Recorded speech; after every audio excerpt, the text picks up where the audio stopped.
Senhoras, senhores, queridas irmãs, queridos irmãos espiritistas, caras amigas e caros amigos que nos acompanham pela Web TV Mansão do Caminho, nossos votos de muita paz. Invariavelmente programamos a nossa existência dentro daquela ambição que a cada um de nós caracteriza. Estabelecemos alguns pontos fundamentais, outros secundários, e intentamos, aqueles que realmente lutamos por uma existência digna e feliz, fazer que a nossa programação transcorra dentro da pauta dos nossos interesses. Entretanto, a existência humana é caracterizada exatamente pela surpresa.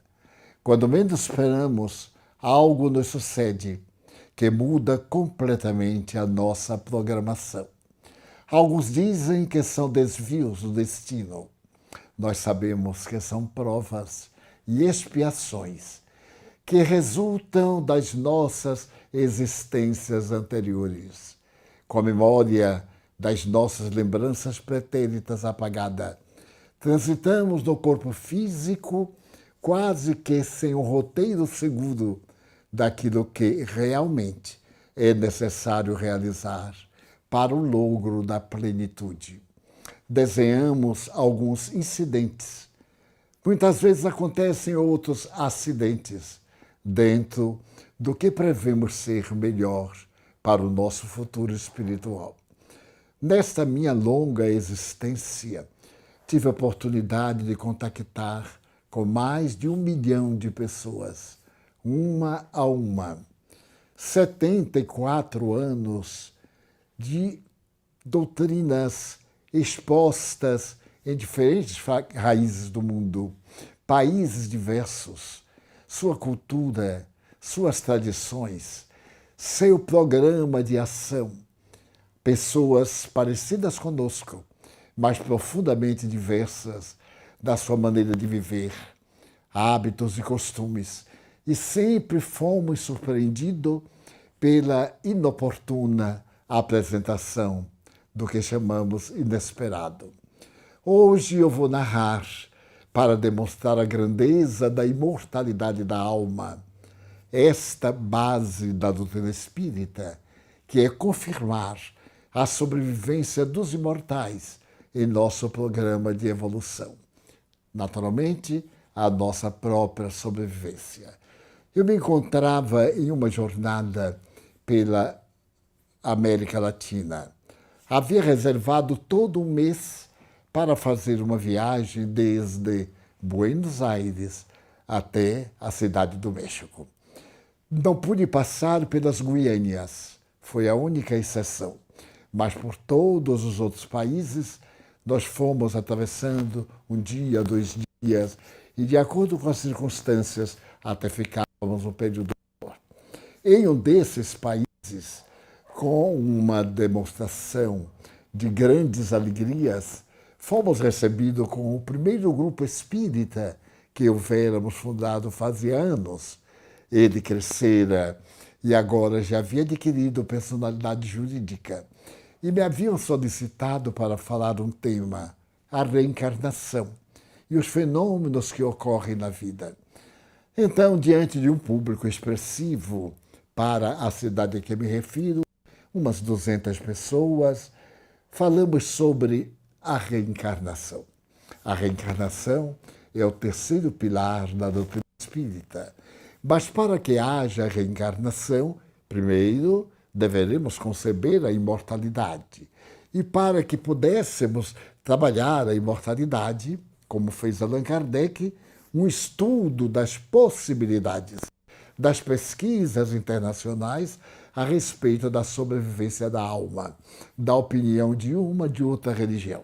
Ao terminar a conferência, sempre se me aproximavam pessoas gradas, pessoas amigas, outros interessados que tinham perguntas, que desejavam maiores esclarecimentos. Mas desde determinado momento que eu comecei a falar, chamou minha atenção uma jovem de 29 hoje, 23 anos, muito bonita, esguia, alta, cuidada na apresentação, no traje, na maquiagem. Ela despertava uma curiosidade no meio daquelas pessoas caracterizadas já pela meia idade, de alguns jovens. E ao terminar a palestra, ela também se acercou. Depois que eu atendi algumas pessoas, ela disse: Senhor Divaldo, eu desejava muito conversar com o senhor. Eu expliquei-lhe que o tempo em que eu dispunha era muito breve. Ali seriam alguns minutos. Na casa que eu me hospedava e deveria viajar no dia imediato, não via muito razão para convidar pessoas naquela noite de um domingo para uma conversa mais longa. Ela demonstrou na face uma tristeza tão grande que me comoveu. Então ele disse: se você puder abreviar, sintetizar.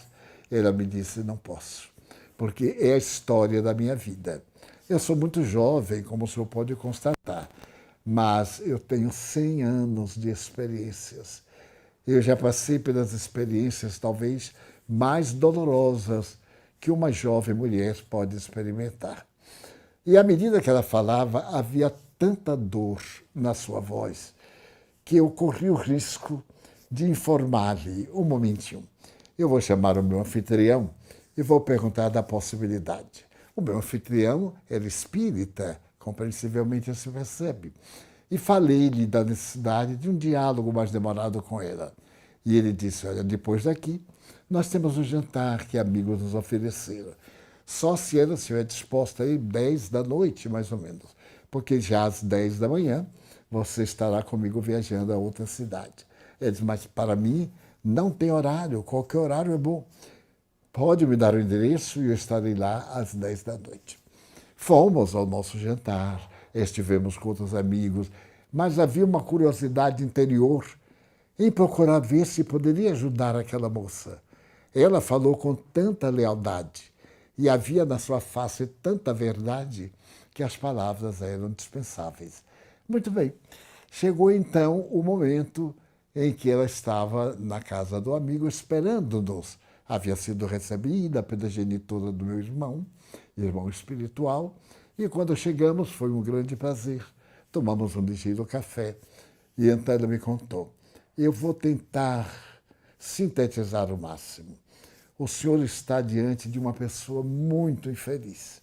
Eu não quero ser vítima, ainda não havia esse vitimismo, mas é que tudo de ruim me tem acontecido. Na primeira fase da minha vida, eu fui muito feliz. Digo de primeira fase porque até os 14 anos eu tinha um pai extraordinário e minha mãe era muito feliz com ele.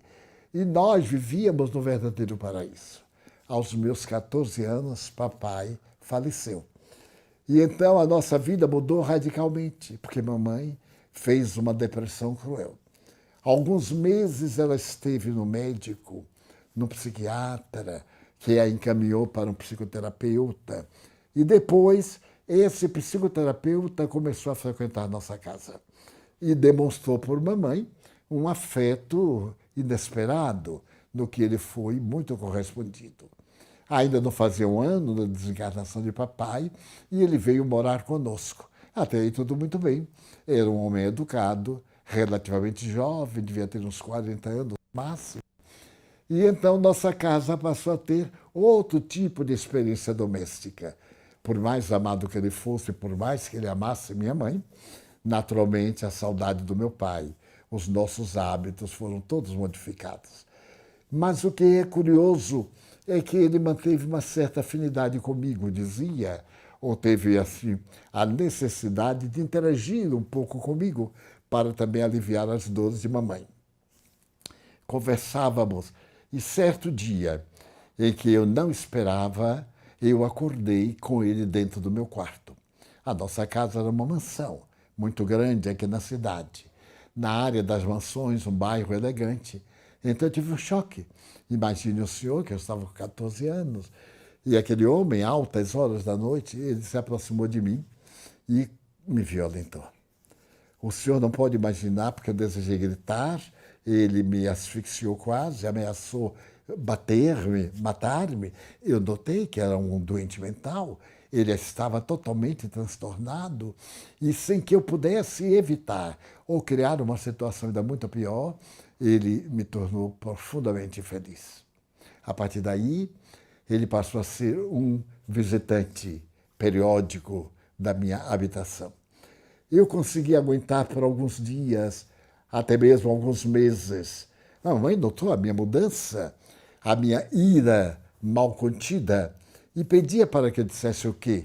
E ele, com as suas ameaças, havia me dito que tinha um dado valioso para ele. Ele pretendia dizer, caso eu falasse à mamãe que eu o adorava, que ele estava sendo um abusador da minha juventude, ele diria, não, é ao contrário. Ela me tem perturbado, eu tenho evitado, etc.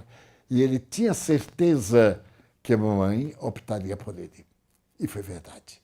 Certo dia, em que ele teve de fazer uma pequena viagem, eu aproveitei, estávamos em casa a sós, chamei mamãe e narrei toda a minha desdita. Desde os primeiros sintomas, quando eu falei que ele procurava muito, tinha interesse em conversar, ela ficou armada contra mim. Por curioso que pareça, ela era uma mãe devotada, mas não sei o que havia naquele relacionamento. E eu lhe contei detalhes, e ela, por fim, disse assim, você está mentindo. Ele já me formou. Felizmente, o seu amor me é muito fiel. Ele me disse que você andava perturbando-o e que ele estava fazendo um grande esforço para poder me respeitar e para respeitar a nossa casa. E então eu tive uma crise muito forte e ela disse que eu tomasse cuidado, porque ela iria tomar algumas providências. E depois de uma semana, a providência que ela tomou foi alugar um apartamento para mim, me deu a chave e me botou para fora. Imagine, a surpresa, o desespero. Eu estava ainda cursando intermediário e tinha algumas colegas, algumas até mais velhas do que eu, e admirava como essas minhas colegas vestiam-se bem, estavam sempre na moda. E uma delas, com quem eu tinha maior confiança, maior intimidade, contou-me por fim, vendo a minha situação, e eu terminei por narrar-lhe a tragédia que me havia acontecido. Ela disse, mas não seja por isso. Hoje é infeliz quem quer.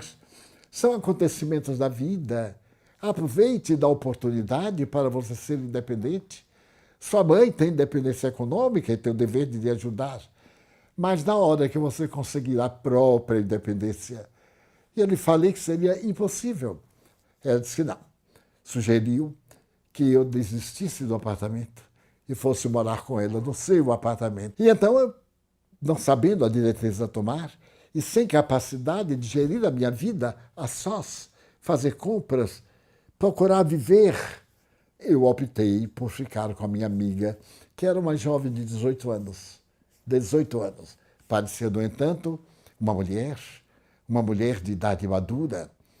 A sabedoria, sei que eu posso chamar sabedoria, a destreza com que ela lutava, com que ela vivia, naturalmente me chamava a atenção. E eu fui ficar com ela. Por fim, depois de 2 semanas, ela disse, olha, eu sei que há um velho ditado, uma ocorrência que diz, o homem que não trabalha não come. Então você tem que trabalhar. Eu não posso trabalhar para nós duas, mas não há problema de trabalho para nós.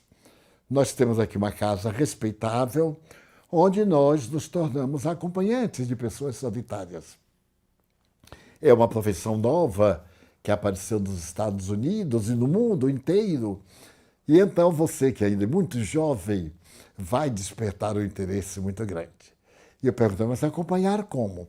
São pessoas, são industriais, viajantes, que estando em hotel necessitam de alguém para um jantar, para ir ao teatro, para ir à ópera, para passear. E naturalmente nós nos tornamos uma companhia distinta dentro do nível da sua posição socioeconômica, e eles nos pagam por horas.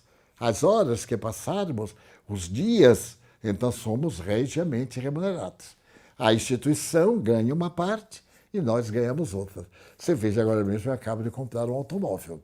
Já estou em condições de ser ainda mais livre. E ela mostrou seu guarda-roupa. Era realmente impressionante. E eu disse, mas e o que nós faremos além disso? Nada.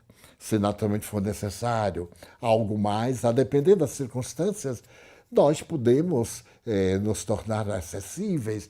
Era melhor que você experimentasse. Venha esta noite comigo, que eu lhe apresentarei a senhora que administra tudo. É uma pessoa fantástica. Ela trabalha pelas suas funcionárias. Nós somos 12.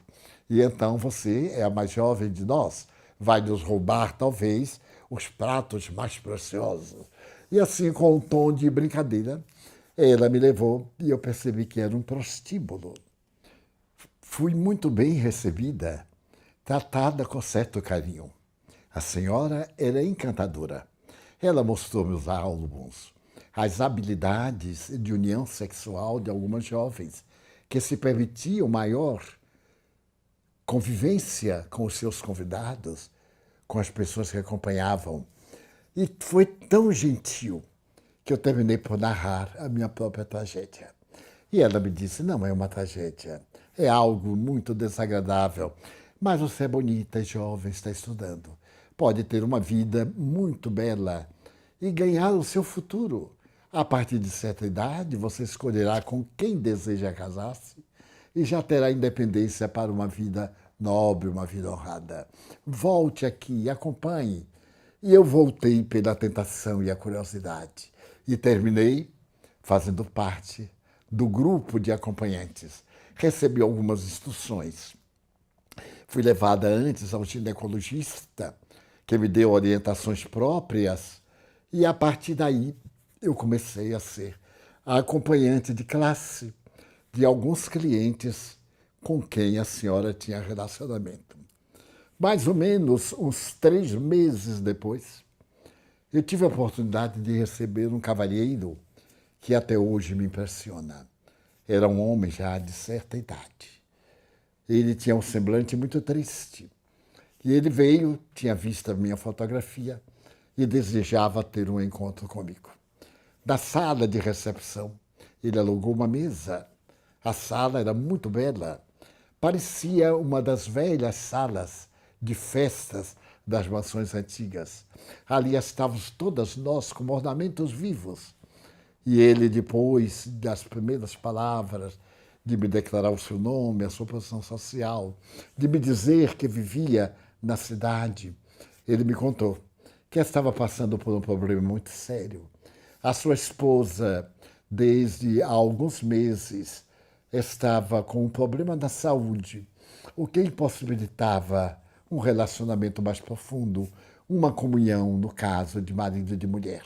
Ele a amava com extremo devotamento, mas era um homem de família, estava acostumado e sabendo daquela casa que oferecia a oportunidade de uma convivência extraconjugal dentro de bases éticas e morais, ele gostou de conversar comigo. Eu poderia ser muito bem sua filha, é claro, ele disse, mas ele desejava conversar com uma pessoa jovem, que tivesse ideias e ideais. Ele era um industrial, estava cansado, amargurado. Havia adquirido uma fortuna, mas a vida não lhe compensava. O dinheiro é importante, mas não é tudo. Ele agora mesmo estava crucificado na angústia de ter que recorrer a um relacionamento extraconjugal, mas que iria respeitar-me. Nós seríamos um casal de jovens, iríamos enamorar-nos primeiro um do outro. Eu achei tão interessante. Eu ainda não havia tido namorado. Ele foi o meu primeiro namorado depois da tragédia, como antes da tragédia. E toda quarta-feira ele vinha, porque para ela é o dia que ele ia ao clube para jogar, para divertir-se com os amigos. E foi nascendo em nós um sentimento de grande respeito, uma amizade da minha parte. Ele era quase como se fosse o meu avô. Mas eu tinha por ele uma ternura muito grande. Ele me amava, mas me amava do ponto de vista sexual também. e me falava da oportunidade quando nós poderíamos realizar o sonho da nossa união. E menos de 4 meses desde o primeiro encontro, nós nos unimos na área física. E ele se sentiu um homem compensado. E passou a visitar-me, a nos encontrarmos. Eu passei a ter uma vida regalada. Confesso que nem me lembrava da minha mãe.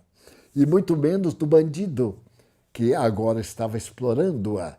Esse falso psicoterapeuta era um indivíduo sem requisitos morais, sem qualquer valor.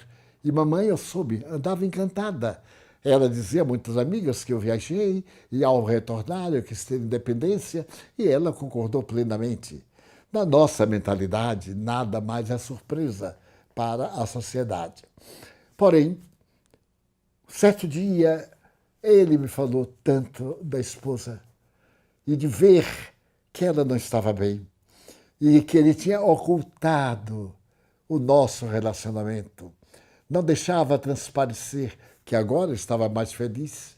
Eu tive a curiosidade de conhecê-la. E então essa curiosidade foi muito peculiar, porque eu conseguia engendrar uma forma de vê-la no shopping. Ela estava, ele me avisou que iria com ela, e eu então fui também de longe. Eu a olhei. O semblante dela me cativou. Havia uma doçura, já era uma senhora de uns 60 anos, mas havia uma doçura na face. Aquele frescor da juventude ainda deixaram algumas marcas, mas havia uma tristeza nos seus olhos, que me tocou profundamente a alma. E a partir daí, eu comecei a experimentar um tormento especial, o tormento da traição. Eu estava roubando o seu marido. Ele a amava, ela também o amava. E eu era a terceira pessoa. Tinha que fazer tudo para retê-lo comigo, para tomá-lo, para explorá-lo. A minha profissão me educava ali para tirar o máximo das possibilidades que eu conhecesse e que eu conseguisse no relacionamento. O senhor não pode imaginar. Depois de algum tempo, eu preferi me libertar dele. Mas como fazendo? Já o amava. Mas a presença dela no meu psiquismo, na minha mente, era atormentadora. E eu resolvi encerrar a minha carreira na casa que recebíamos convidados e solitários e viajei a um outro país. Para poder facilitar a minha vida, eu consegui na polícia uma carteira de identidade como bailarina. É o que a maioria de nós pode conseguir, ter uma profissão de bailarina. E fui, naturalmente, com uma pequena companhia, mas não tinha e nem tenho atração artística. Depois de uns 6 meses, eu gastei praticamente o pouco que havia conseguido e retornei. Retornei e soube. Soube que ele voltou todas as quartas-feiras. Sentava-se, fazia um pedido, ceava muitas vezes, pagava a conta e ia embora. E começou a emagrecer. E depois deixou de vir. Deixou de vir totalmente. Eu que voltei no inconsciente, com o desejo de reencontrá-lo, atirei-me ao desespero.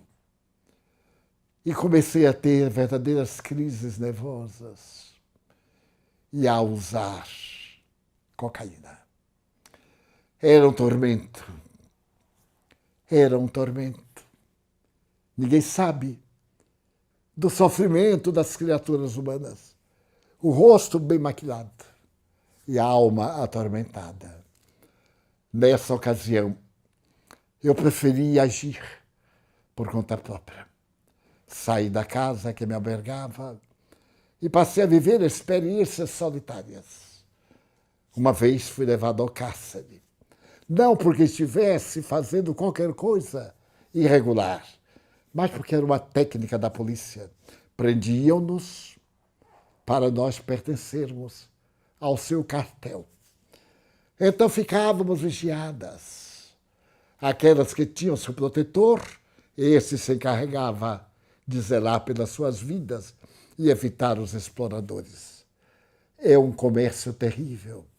É um comércio de vida, mas realmente é a vida da morte. E ali na prisão, por 2 dias, eu pude ver até que ponto nós conseguimos degradar-nos. Ao sair, eu era uma desventurada. Estava um trapo. Tive um sonho curioso. Eu estava semidesfalecida numa das casas de ilusões, quando ele entrou. A sua jovialidade estava expressa no semblante. A tristeza também. Ele se aproximou de mim e disse: por que você está se matando? Isso não vai resolver o nosso problema. Ame-se. Eu a amo também. Ame-se. Eu despertei e tive a sensação de vê-lo. Ele como que se foi diluindo numa nuvem que ele desapareceu. E eu fiquei com essa impressão tão viva que ao sair do cárcere, eu resolvi mudar de vida.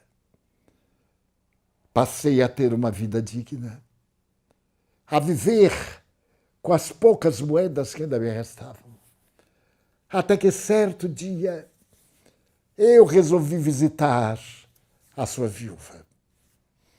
Engendrei uma questão, chamei-a por telefone e disse-lhe que eu era uma jovem beneficiária da bondade do seu esposo. Ao retornar do estrangeiro, onde for estudar balé, eu soube da sua morte. Então eu gostaria de agradecer pessoalmente a ela por essa oportunidade extraordinária. Falei-lhe que se ela poderia me receber. E muito gentil, ela marcou a tarde seguinte para o chá, às 17 horas. Eu fui e conversamos. Ela percebeu que eu estava meio adoentada. Eu lhe falei que foram dificuldades, porque eu deixei de receber a mensalidade que ele mandava para eu pagar a pensão e pagar o curso, e tinha voltado para casa. Não estava muito bem. Ela pegou nas minhas mãos e disse: minha filha, a gente conhece às vezes a pessoa quando é tarde demais. Eu tenho sabido das pessoas a quem o meu marido ajudou. Era um missionário do bem, anônimo. Várias famílias têm vindo aqui para agradecer o bem que ele lhes fez. Você é mais uma. Eu lhe prometo continuar mandando a mesma importância que ele havia destinado para você. E lamento muito. Então eu expliquei que não. Eu agora estava de volta, já não tinha mais o ideal, estava tentando viver de outra maneira, ia procurar um trabalho, uma coisa. E ela prometeu oferecer-me um trabalho numa das empresas do seu marido. E a verdade, seu Divaldo, é que eu fiquei amiga. Mas uma alma endividada perante aquela mulher tão nobre, cujo esposo eu amava. Passou o tempo. Passou muito tempo. Eu fui crescendo. E tenho que dizer ao senhor que agora eu estou numa encruzilhada. Eu faço trottoir. Consigo uma clientela volúvel, volátil. Ela não sabe de nada. E eu estou esperando poder ter uma independência econômica do meu próprio trabalho para poder regenerar-me. Então, eu estava naquele bar que tem defronte da instituição que o senhor falou e ia suicidar-me. Eu havia sido presa pela segunda vez. Ontem fui libertada hoje. Então eu planejei matar-me. O que a vida tinha para mim? Tentei telefonar para minha mãe mais de uma vez. Ela não me atendeu. Pelo contrário, ela narrou que o bandido abandonou-a, explorou-a quanto pôde. E um dia, depois de uma discussão muito forte, ela se viu obrigada a pô-lo para fora, ameaçando-o com a polícia. Se eu tentasse qualquer coisa, ela também falaria à polícia que eu estava sendo uma ameaçadora, uma chantagista. E eu resolvi odiar essa mulher. Então eu estou... E agora, o que é que eu faço da minha vida? Suicidar-me? Prosseguir como? Eu lhe falei como prosseguir. Procurar voltar a estudar. Ela ainda não completara 18 anos. Era, portanto, alguém sem qualquer experiência da vida e marcada por muitas experiências da vida. Falei-lhe de ler o Evangelho que eu lhe ia oferecer. E apresentava aos meus amigos ali da cidade, principalmente ao meu anfitrião, para poder frequentar as reuniões do Centro Espírita Joana de Ângeles, que nós havíamos fundado fazia alguns anos. Conversamos muito até a madrugada. E eu prometi que continuaria escrevendo para ela. Eu lhe dava o meu endereço, ela me dava o seu, e ela iria reabilitar-se. Antes de nos despedirmos, eu chamei o meu anfitrião, apresentei-o, e disse-lhe somente isto. Ela precisa muito de nós. Então, o meu anfitrião perguntou-lhe, quantos anos você tem?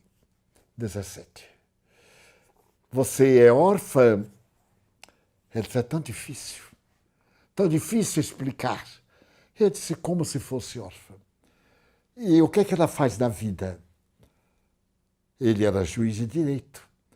Eu disse, uma vida de aventura. É uma dama da noite, uma menina, uma criança.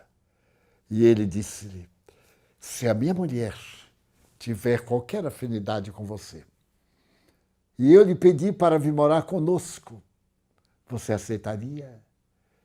Ela ficou assim parada. Ela disse, mas eu nunca encontrei bondade no mundo, que é isto? Eu digo, mas nós somos espíritas. Nós cremos na nossa imortalidade. Tudo o que fazemos, fazemos-lo em nosso benefício. Nós somos semeadores do futuro. Semeamos hoje a couve, o trigo, mas também o carvalho, que nos dá sombra, madeira e lenho para as construções. Ela ficou de pensar. Eu viajei. Segui a outro país. E adiante, o meu amigo telefonou-me uns 15 dias depois, dizendo que estava tratando de adotá-la como filha. Estando ela com 17 anos, ainda era de menor, iria morar com ele. A vida dela estava numa revolução. A esposa dele estava imensamente feliz. E ela, então, quando eu voltei da viagem, latino-americano, havia conseguido trazer do sofrimento mais profundo esta alma. E o meu amigo apresentou-lhe a expressão mais pura do amor.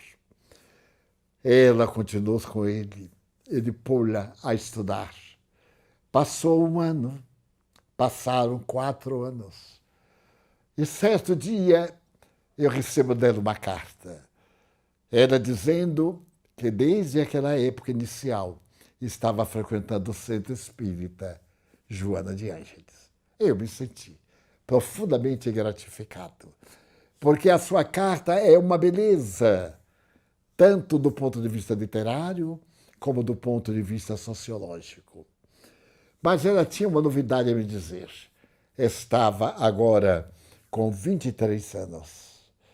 E, pasmem, um rapaz que frequentava o Joana declarou-se-lhe. Demonstrou que tinha um grande afeto por ela, mas era um afeto para casar. Era um jovem de 28 anos, muito bem empregado, em condições. Os pais dela sabiam das intenções, porque ele as declarou. Sabia sim. Mas ela estava agora em dúvida. E me escreveu perguntando: o que faço? Eu disse-lhe, por escrito, tenha com ele uma conversa e narre tudo. Como você narrou ao seu pai, à sua mãe de estima, que adotaram, fale com ele. Porque se tiver no seu destino o matrimônio, ele não será iludido e nunca poderá apontar-lhe o dedo por haver omitido algumas dificuldades da sua vida. Se ele for realmente homem, um homem de bem, ele compreenderá. E assim fiquei na expectativa. Na sua próxima carta, ela me dizia que saíram a passear. E no jardim encantador que tem na cidade, entre rosas, ela lhe confessou a vida. E disse que não podia enamorar-se, porque era uma alma muito comprometida com a vida. Ele ouviu tudo, serenamente, e lhe respondeu o seguinte: você não está pedindo para eu me contar a minha vida. A minha vida também não foi dourada. Foi uma existência jovem, com as dissipações da juventude, com os problemas naturais e outros que ocorreram, de que não lhe vou dar notícias. Então, quero lhe colocar aqui uma posição. Se você promete ser-me fiel desde o momento em que nós iniciamos um relacionamento afetivo, o seu passado não me interessa. Interessa o seu futuro comigo. Da mesma forma que você não irá exigir que eu apague o meu passado. Como apagá-lo? Terei de construir uma vida nova. E eu, então, fiquei fascinado, porque ela havia encontrado um homem de bem. Enamoraram-se e 1 ano mais tarde consorciaram-se. Eu não pude ir ao matrimônio, o matrimônio foi apenas civil, e o senhor juiz convidou-o para vir morar na sua mansão. Havia espaço bastante e ela passou a viver com o marido. Nesse ínterim, passou o tempo e eu voltei à cidade. Fazia quase 10 anos que eu lá estivera. Tudo havia mudado muito. O meu amigo já era agora um homem com as características da velhice. A forma, os cabelos desapareceram um pouco. A senhora era o tipo de uma matrona e ela estava cada vez mais linda, com menos de 30 anos. E era mãe de uma criança a quem ela pôs o nome do antigo cavalheiro e falou ao marido: é uma homenagem a ele. Quando eu vi a criança, com 3 anos, movimentando-se na sala, chegando-se até mim, olhando-me profundamente nos olhos, tomou as minhas mãos, segurou-as e disse: avô Didi, meu avô, e me deu um abraço enorme. Eu descobri, por informação espiritual de Joana de Ângeles, que era ele quem havia voltado. Havia voltado nos braços da mulher querida. Mas havia algo ainda mais extraordinário. Ela continuou o relacionamento com a viúva, que passou a amá-la de uma maneira muito delicada, que passou a frequentar as reuniões espíritas quando soube da imortalidade, que nesse ínterim recebeu uma mensagem dele pela psicografia de um dos médiuns da nossa instituição, abordando itens que somente ela podia saber. Descobrir que a imortalidade é uma realidade inaudível, e indestrutível. A imortalidade da alma é a vida da vida. Tornou-se também espiritista praticante.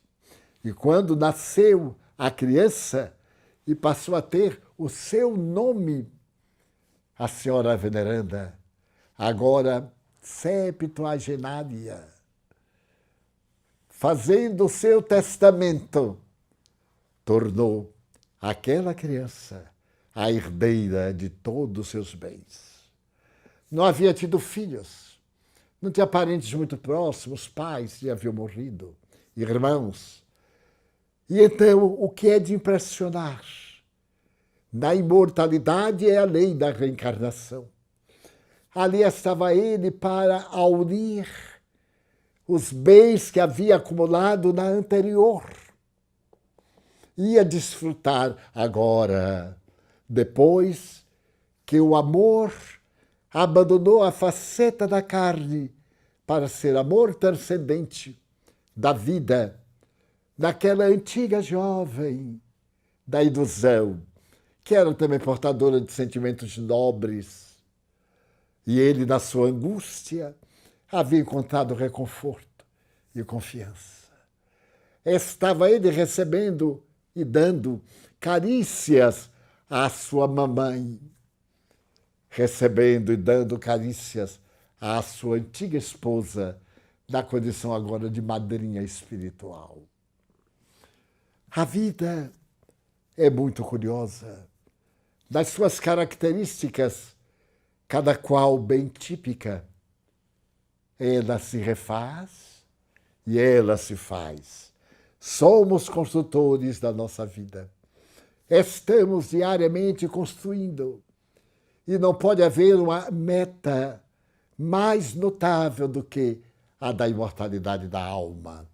A morte não interrompe a vida no seu depois da morte.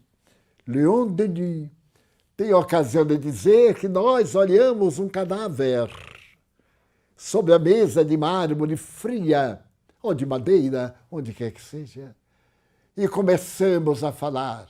Aqueles olhos que tinham luz estão apagados. A voz que saía de uma garganta cheia de vibrações está muda. Os braços que se movimentavam e as pernas estão parados. E o corpo começa a decompor-se. Quem não perguntará, e agora?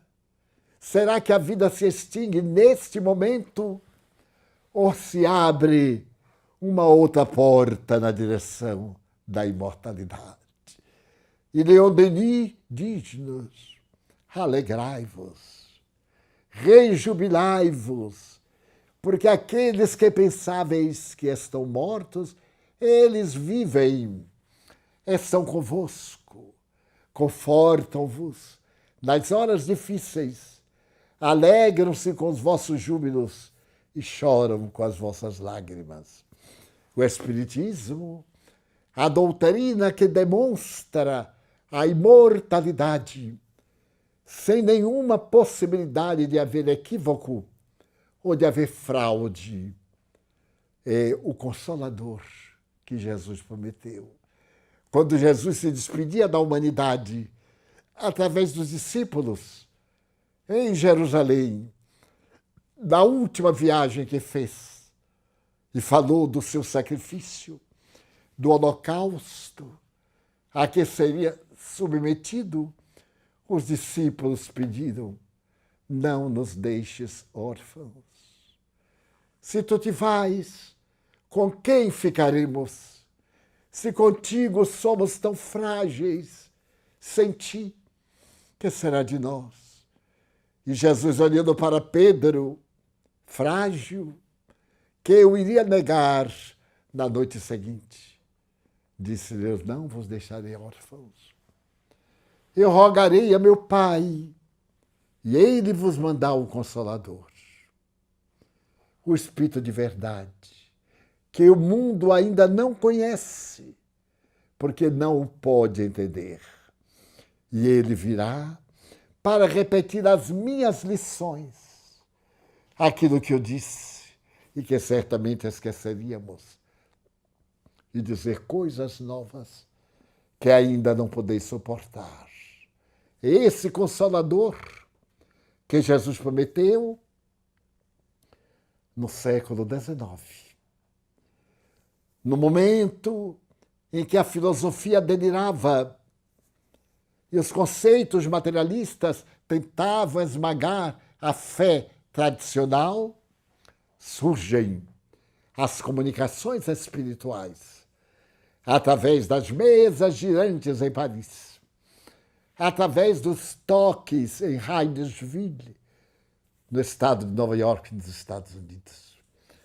Então, aparecem os imortais.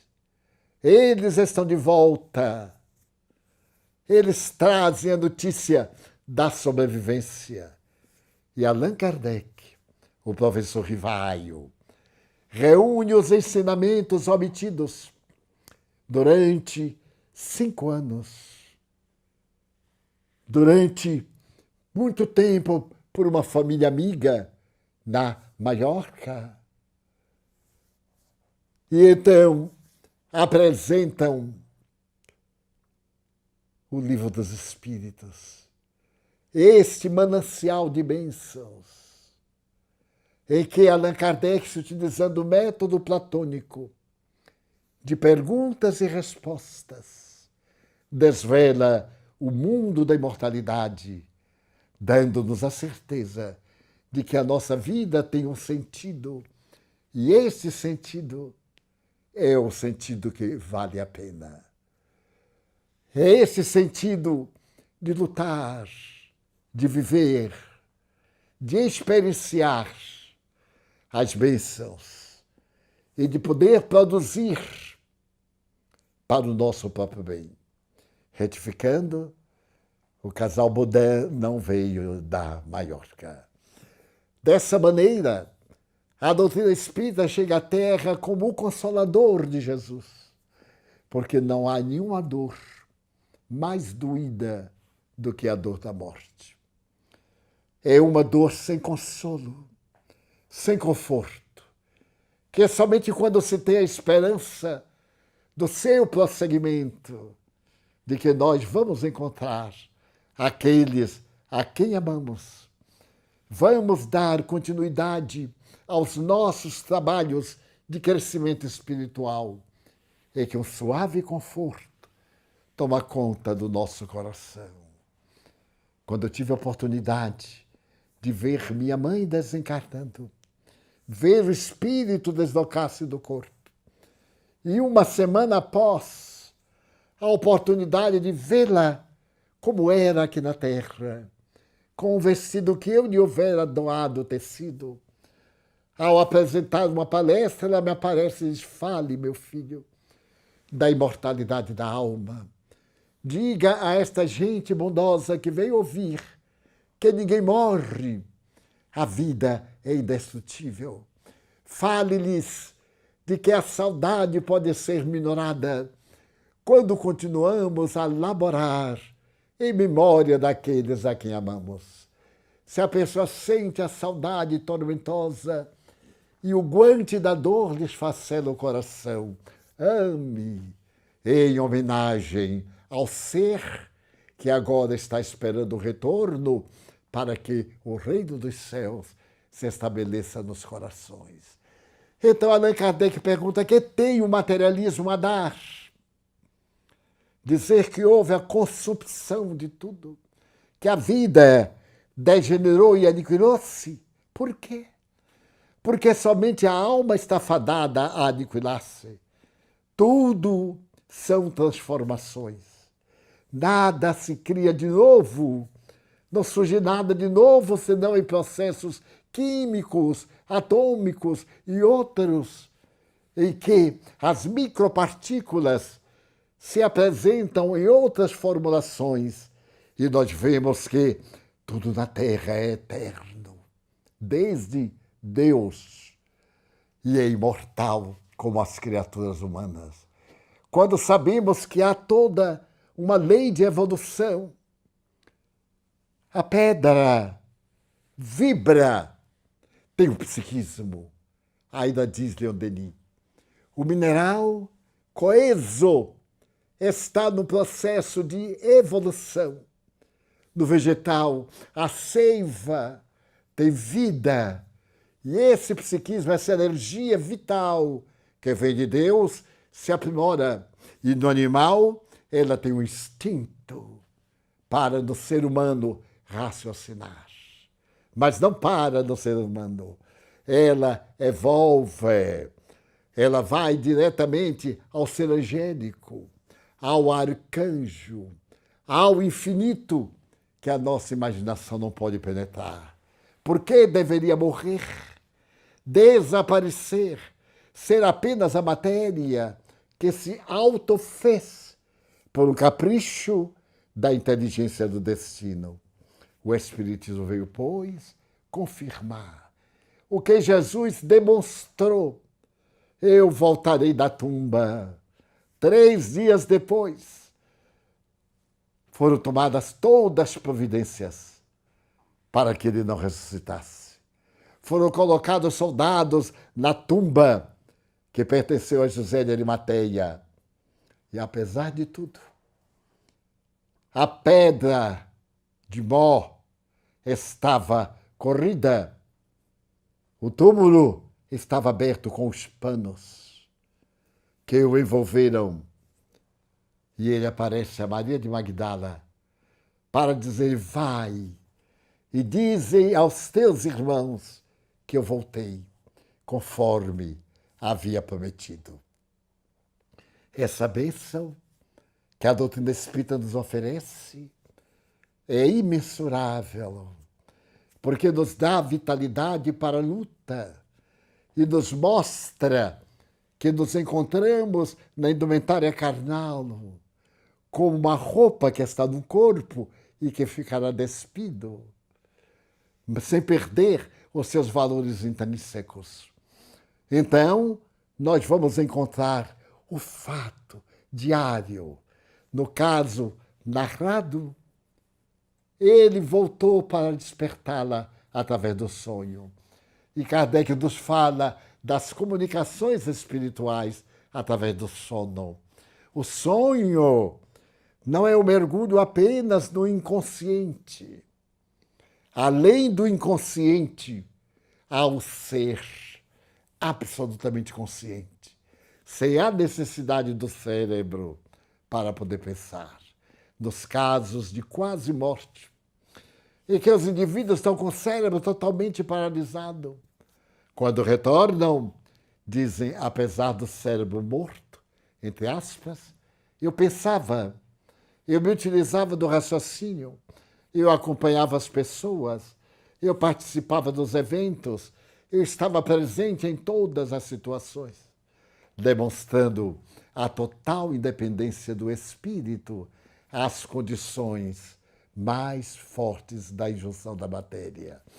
Então, essa doutrina que se baseia na imortalidade da alma e nos dá a reencarnação, que proporcionou àquele espírito continuar a sua vida neste período em que familiares e amigos, amores, ainda estavam encarnados, que vem receber o espólio do seu esforço, das mãos queridas da viúva e das mãos queridas da jovem que lhe enternece os últimos dias de vida e que o magoa tão profundamente que morre de uma depressão profunda. Então, neste momento de tantas dificuldades, de tantos desafios e de tantos problemas, não deixemos de trabalhar nas diretrizes éticas do bem. Ainda me recordo de que Sócrates, após ingerir a cicuta, ele diz como última frase aos amigos: agora eu irei constatar o que sempre falei, enquanto vós ficareis esperando. O que é que ele falou da imortalidade da alma? Essa imortalidade que ele conseguiu discutir tanto com Platão, com Criton e com seus discípulos, deixando-nos o legado da vida espiritual antes de Jesus vir demonstrar que o reino dos céus está ao nosso alcance. Dentro dessa visão extraordinária que o Espírito nos faculta, quantas bênçãos! A reencarnação nos abre as portas da dignidade para repararmos o mal que fizemos, para ensementar novas oportunidades para o porvir, para crescermos para Deus. A reencarnação não é uma punição, é uma benção.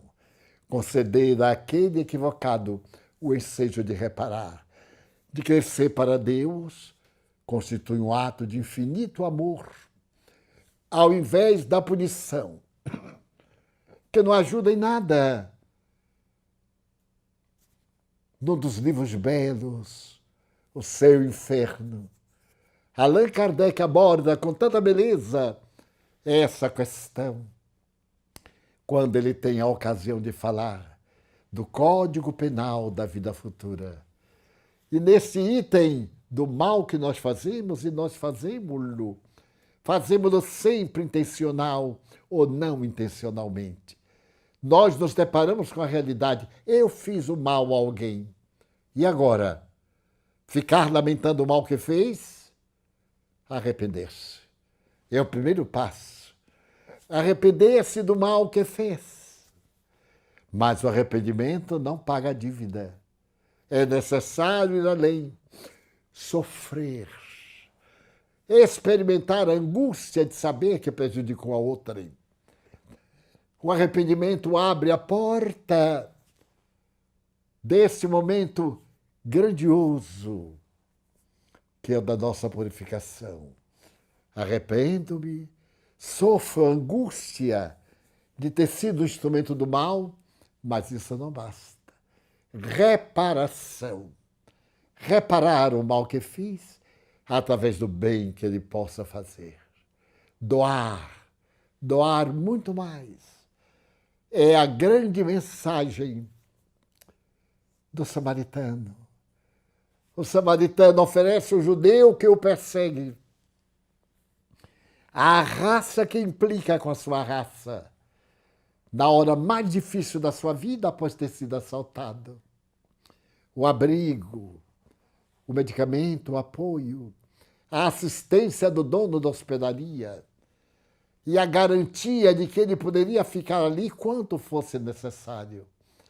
A lição do samaritano que Jesus nos dá é como a reencarnação também para os maus, para aqueles que se comprazem nas administrações públicas, no furto, no roubo, na desonestidade, no crime, nos crimes, nos homicídios, nas guerras, na destruição.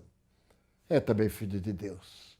Judas, que cometeu um dos maiores crimes da história da humanidade, hoje está resgatando no mundo espiritual para voltar à Terra e resgatar em uma dolorosa reencarnação que também o sublimará. Porque o mais importante foi a vítima, e a vítima o perdoou. Foi Jesus que nos deu esse exemplo extraordinário do perdão. Então nós vamos encontrar nessa página do Código Penal da Vida Futura o perdão na etapa final, para nos libertarmos do mal que, por acaso, hajamos feito, em um estado de loucura ou no estado de perda do nosso sentido do bom equilíbrio, no estado de desequilíbrio emocional, que nos ocorre tantas vezes e que nos leva a situações penosas. Por isso, a doutrina espírita está na Terra desde 1857 e hoje distende as suas asas de misericórdia sobre parte do mundo até alcançar o mundo inteiro no porvir, quando surgir a religião do amor e da fraternidade, que nos unirá a todas as criaturas em um único postulado. E é tão bela essa promessa que o próprio Allan Kardec perguntou: será o Espiritismo a religião do porvir? Não. Será o porvir das religiões.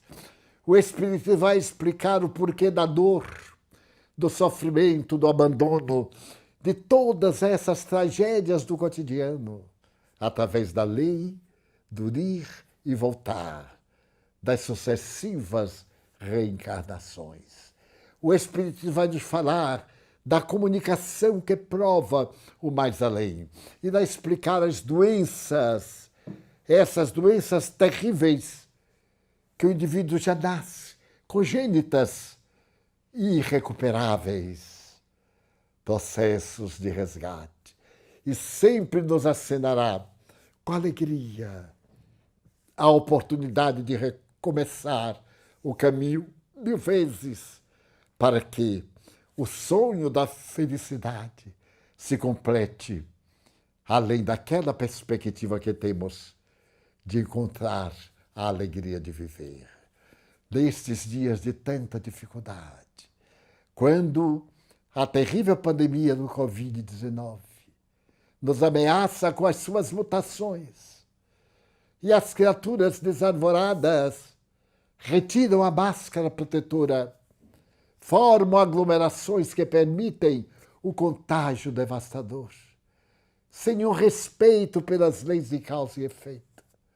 O Espírito vem dizer: obedeça às leis da saúde internacional, precavenha-se, resguarde-se, porque qualquer descuido também é uma forma de suicídio indireto.